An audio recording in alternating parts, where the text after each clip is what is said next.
You're listening to the Critical Hour on Radio Sputnik. I'm Wilmer Leon, joined here by my co-host, Garland Nixon. Thank you, Wilmer. Asia Times writes, SCO summit did not show what you think it showed. China did not rebuke Russia. It endorsed the allies' current modus operandi and left room for even greater expansion. For insight into this, let's turn to our next guest. He holds the John J. and Rebecca Moores Chair of History and African American Studies at the University of Houston. He's one of the most prolific writers of our time. His latest book is entitled The Counter-Revolution of 1836, Texas Slavery, Jim Crow, and the Roots of American Fascism. Dr. Gerald Horne, as always, sir, welcome back. Thank you for inviting me. Before we get to the SCO story, in an address to the Russian nation earlier today, President Putin focused on a number of pressing issues. Your thoughts on his speech as well as President Biden's speech? With regard to Mr. Biden's speech at the United Nations General Assembly, it reminded me of the headline from the Jimmy Carter era, where after a particularly unmemorable speech, the headline read, "More mush from the wimp." And I think that helps to characterize Mr. Biden. We should give him a cookie for being able to stumble through the speech with only a few gaps and a few verbal mishaps. But in the longer scheme of things, I think that the headline, from my point of view, is his announcement that the United Nations would like to increase the size of the permanent and non-permanent members of the United Nations Security Council. Now, obviously, this is a way to try to wrong foot Moscow and Beijing. I'm not sure how that's going to work out. He said African countries. I take it won't be South Africa. I take it that when President Ramaphosa visited him in the White House, this issue was floated. But I really don't think that Washington trusts the African National Congress and their South African Communist Party allies.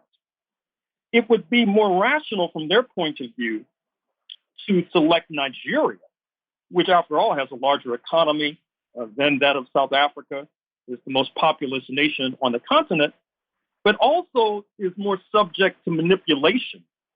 Given the fractious relations between the Igbo, the Hausa, and the Yoruba, that seems to be made to order for U.S. imperialism. With regard to South America, I don't see how he can avoid selecting Brazil, or nominating Brazil, I should say. Although the inference I draw from that is that perhaps this sells an enlargement of the already sizable U.S. embassy in Brasilia, with a further complement of intelligence agents dispatched there, particularly if Lula da Silva is elected, or even if he is not elected in the next few days. I think that the enlargement of that embassy is preordained. Certainly India, as another Asian nation, would be on that list, because the United States is betting heavily on India, although I'm not sure if that bet is going to work out. But in any case, I don't think they have any choice. But the wider point that your audience should draw is that this is a kind of Hail Mary path of desperation by U.S. imperialism. It's like they're in a scrap and they feel that they need backup, but the backup have interests all their own, including the Nigerians. So I'm not sure how that's going to work out. Now, with regard to Mr. Putin's speech, I think to a certain extent it was inevitable in light of the apparent setback in Kharkiv. There was a lot of consternation, left, right, and center in Moscow as a result. If this works out as planned by Moscow, number one, with the referendum in these formerly Ukrainian territories, soon to be Russian territory, that will mean that an attack on these territories will be considered to be an attack on Russia itself, which could lead to an escalation, which would draw an even clearer demarcation in terms of what's happening, which is that this will be seen by most neutral observers even as a proxy war, with NATO, not just Ukraine, on one side of the barricades and Russia on the other. I'm looking to see what the response will be, not only in Washington, but in Poland and the Baltic republics, which are basically the tail wagging the dog. Just like the United States wants to fight Russia to the last Ukrainian, the Baltics and the Poles would like to fight Russia to the last U.S. taxpayer dollar. And so I'm wondering if they're going to put up or shut up. And somehow I think that they'll do neither. On the subject of China, White House official says Biden comments on defending Taiwan speak for themselves. I think it is of consequence. I'd like to get your thoughts on the Russia-China strategic alliance that in Samarkand, on the side lines of the SCO, Presidents Putin and Xi spoke at length, apparently, prior to this recent announcement, in the same way they spoke at length prior to the beginning of the special military operation. And in view of that, what are your thoughts on President Biden's comments about defending Taiwan and the fact that the White House didn't back down this time like they did before, back off of it? I think that they're trying to make a virtue out of Mr. Biden's verbal mishaps. In other words, I think that as a columnist for the Wall Street Journal put it, they're turning Mr. Biden's mishaps into part of their strategy. That is to say that Mr. Biden says that the United States will defend Taiwan, which seems to go against U.S. stated policy. The comment is walked back by White House staff, and that's happened more than once now. And I think that they're trying to throw the Chinese off balance, but I really just think they're throwing the Taiwanese off balance. With regard to China and Taiwan, in any case, what I find remarkable, particularly with regard to that article from the Asia Times that you're referencing, is that the mainstream press in the United States is becoming ever more untrustworthy. For example, from the Samarkand meeting in Central Asia, you would get the idea that there was a rift between Beijing and Moscow. You don't get the idea that clearly China sees Russia as a sort of firewall. And if, heaven forfend, Russia, the regime is toppled, that puts U.S. imperialism closer to taking down the People's Republic of China and the Chinese Communist Party.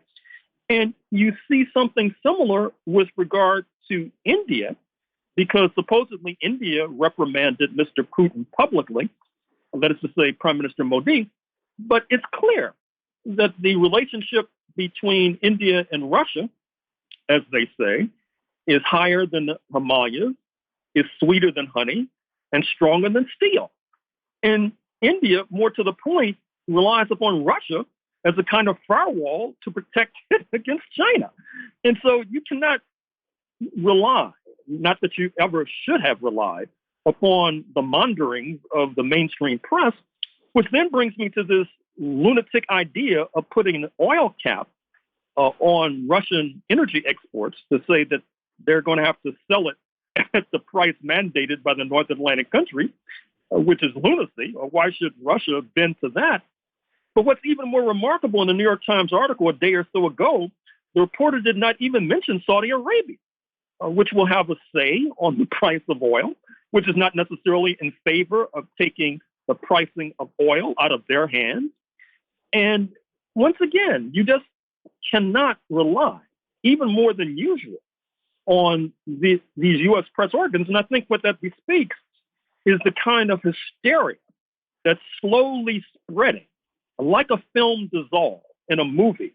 You see a new scene emerging with a new balance of forces and a new correlation of forces, and perhaps understandably and justifiably, the fact that this new correlation of forces may be crowned and headed by Beijing and Moscow is something that is frightening and causing delirium in the North Atlantic capitals.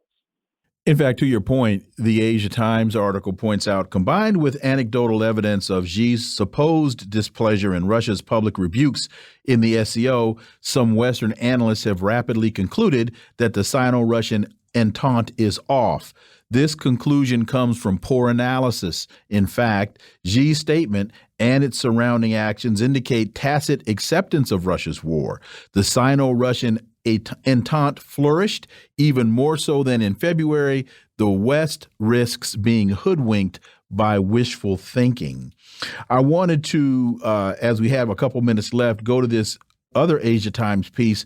Cambodia not quite yet in a China debt trap. Cambodia's public debt is manageable for now, but 50 billion spending plans and rising U.S. rates are quickly changing the equation. So what I take away from this is that the United States is now even going to wind up forcing Cambodia into the embrace of China. Your thoughts? Well, that'll be another impact of this ham-fisted foreign policy coming out of Washington. But I must alert your audience to what I saw in France 24 just a few moments ago. The lights are already being dimmed in Belgium and in Greece and in other European nations. This is a direct result of this crazed policy with regard to waging war against your major energy supplier of being Russia.